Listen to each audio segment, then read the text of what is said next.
طفولتي دي بتعمل فينا ايه؟ انت في جواك عفاريت، انت شغلتك انك تديرها. قول لي ايه موضوع شجره الجوافه؟ انا الحكايه دي بصراحه البطيخ هو اللي علمها لي. بتشوف العسيلي قبل الاربعينات عامل ازاي والعسيلي دلوقتي عامل ازاي؟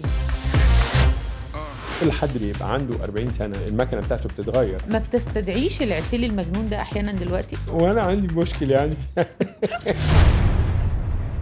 ليه الانسان بيخاف يعرف نفسه؟ في ضجر بيحصل ان نفسك تضيق عليك، ما في حاجه غلط. بصراحه الجمله دي كفايه. هو انا طلعت عشت في مجتمع نسي يعلمني. ليه الرجاله ما بتبكيش في جيلنا؟ يعني ايه موضوع انا عادي كنت بعيط عادي. الاربعينات دي هي فتره اللي ربنا بيطلع لك فيها نتاج الزرع اللي انت كنت بتزرعه. يعني انا اقول لك مثلا، انا موقف شخصي، انا نص لبسي قعدت مثلا 10 سنين ما بلبسوش عشان بخاف من البواب. من اكبر مشاكل الانسان انه انت بتفتكر ان انت وانت بتكبر فانت فاهم انت بتعمل ايه. اصلا وظيفتك ان انت تتساءل عن وظيفتك وتعرف ان انت ما انتش عارفها وهتلاقيها في نفسك.